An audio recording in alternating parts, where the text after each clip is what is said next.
स्वस्थ और संतुलित समाज, व्यक्ति और समाज के संबंध, पूर्ण विकसित समाज का स्वरूप क्या हो।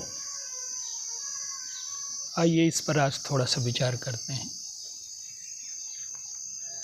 देखिए, जिस समाज में कुछ लोग दुखी हों और कुछ लोग सुखी हों,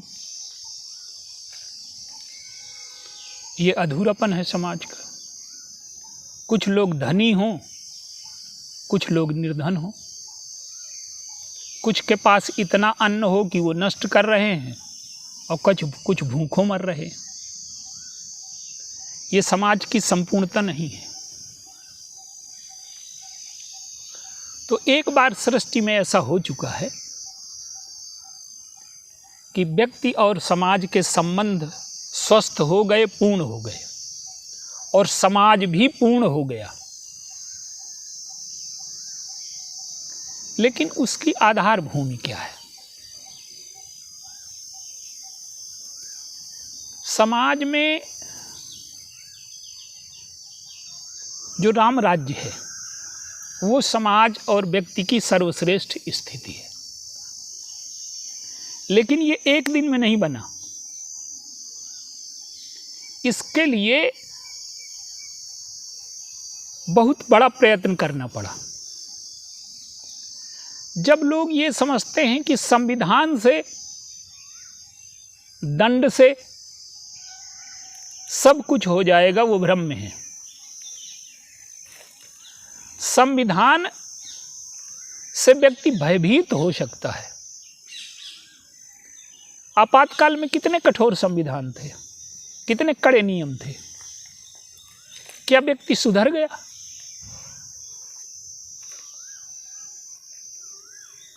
तो संविधान की कठोरता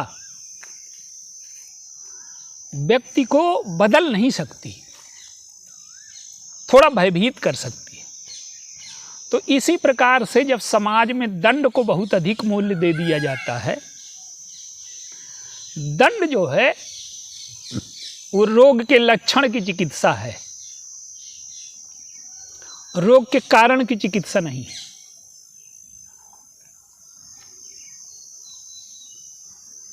दंड की उपयोगिता है, पर वो सामयिक है।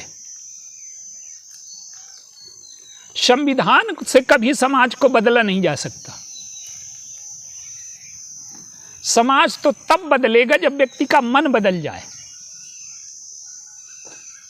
आप देखिए, रावण का जो जन्म है वो कैसे होता है? रावण माने रावणत्व, एक विचारधारा, एक दर्शन। रावण नाम के व्यक्ति से भगवान राम का कोई संघर्ष नहीं है।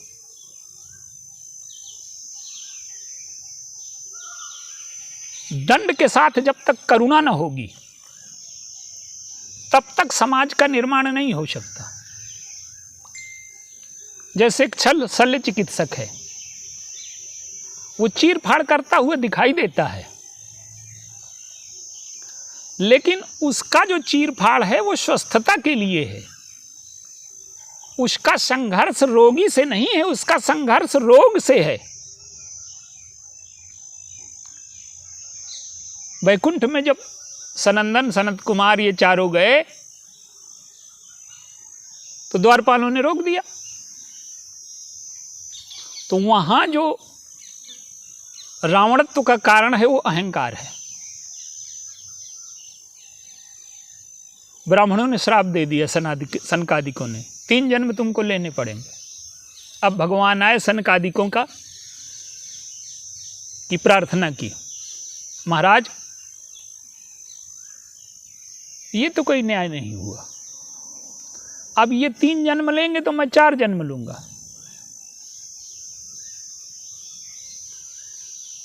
और 4 जन्म लेते हैं और उनसे छोटे होकर के आते हैं।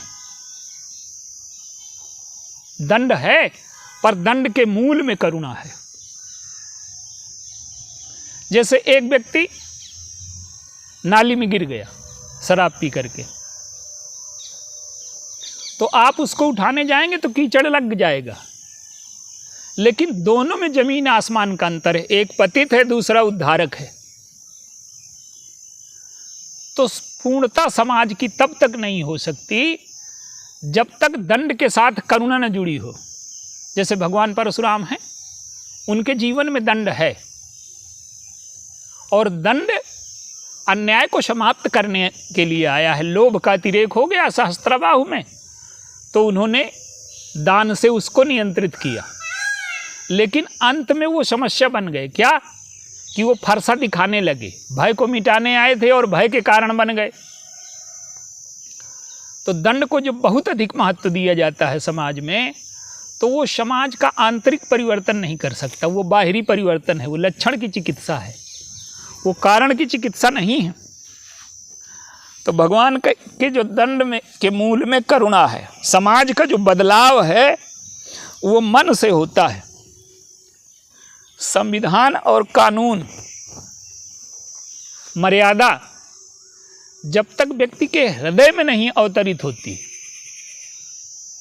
भगवान राम का जो राज्य है वो किसी सिंहासन पर बैठ करके नहीं चलाया गया, वो हृदय के सिंहासन पर बैठ करके चलाया गया। और जब तक प्रत्येक व्यक्ति के हृदय में विचार, भावना और क्रिया तीनों का सामंजस्य नहीं हो जाता, तब तक राम राज्य नहीं बन सकता। आप देखिए, समाज में जो असमर्थ हैं, जो कमजोर हैं, जो अयोग्य हैं, उनको करुणा की आवश्यकता है कि नहीं? तो स्वस्थ और संपूर्ण समाज तभी बन सकता है जब व्यक्ति के अंतःकरण से बुराई मिट जाए। और हमारे सिंहासन में बुराई का राज्य है, हमारे हृदय के सिंहासन में हमें बुराई संचालित करती है। काम, क्रोध, लोभ, मद, मोह, अहंकार।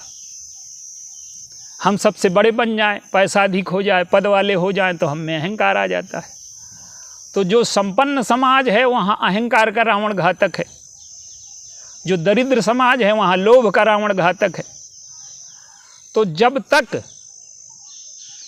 हमारे अंतःकरण में बुराई सिंहासन से हट करके उस सिंहासन पर ईश्वर नहीं बैठ जाता, और वो एक व्यक्ति के हृदय में नहीं, वो सबके हृदय में। तो जो ऊपर से समाज को बदलने की कोशिश कर रहे हैं कि संविधान बदल दिया जाए, संविधान को कठोर बना दिया जाए, वो मूल रहस्य को नहीं जानते। आंतरिकता जब तक नहीं बदलती, अंतःकरण जब तक हमारा नहीं बदलता। भगवान राम की जो यात्रा है लंका की,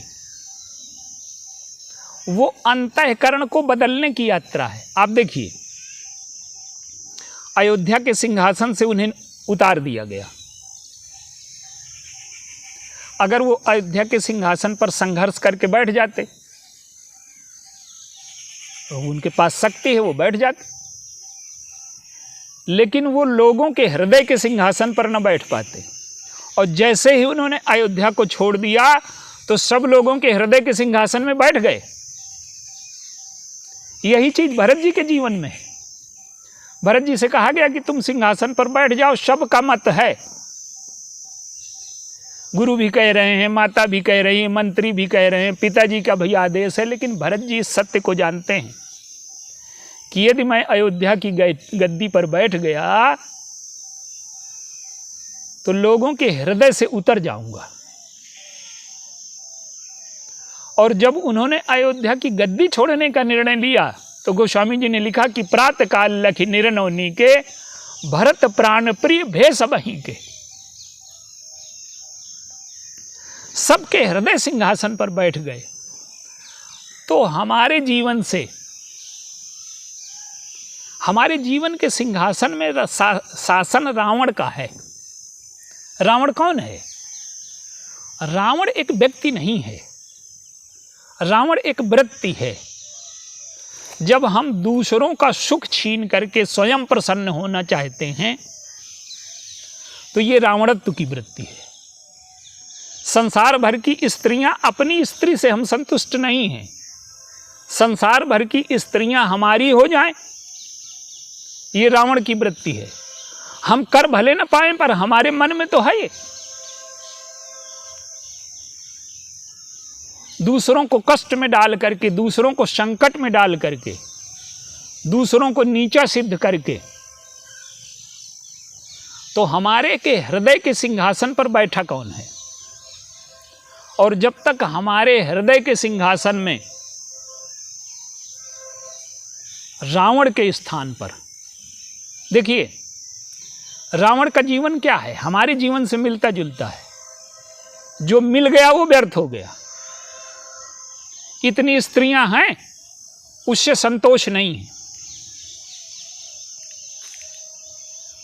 सीता जी का हरण करने के लिए वन में आता है। अब भगवान राम और रावण के चरित्र का अंतर क्या है? भगवान राम अपनी कुटी में प्रसन्न हैं। सीता जी को पा लिया तो सब कुछ पा लिया। देखिए, शरीर नवीन की मांग करता है, मन नवीन की मांग करता है, पर आत्मा शाश्वत की मांग करती है। तो जब शाश्वत की मांग हमारे जीवन में पैदा हो जाए हमेशा की, तो भगवान राम शाश्वत हैं। हमारे अंतर हृदय से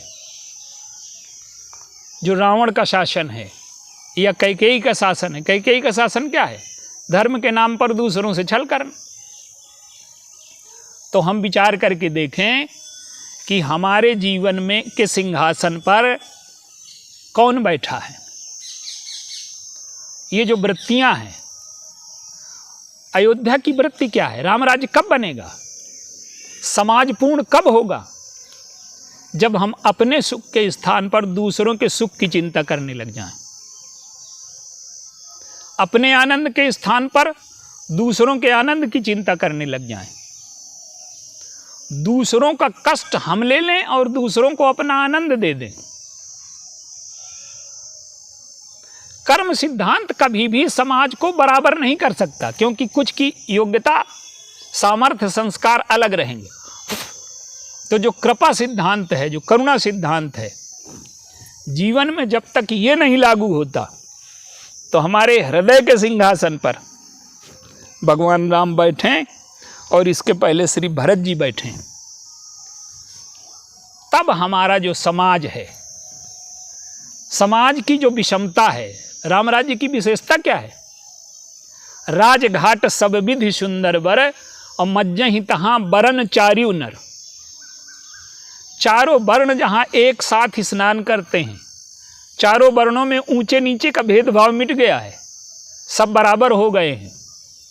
तो जब समाज में सामाजिक विषमता न रह जाए, आर्थिक विषमता न रह जाए, दुख की विषमता न रह जाए, ये सारी विषमताएं जब समाज से मिट जाती हैं, वही समाज पूर्ण स्वस्थ है।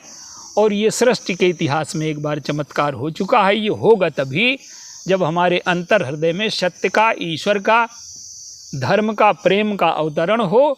और ये जो हमारे हृदय सिंहासन पर शासन है जिन लोगों का, रावण का, ये लोग हमारे हृदय के सिंहासन से उतरना है। यही समाज का पूर्ण चित्र है। बोलिए सियावर।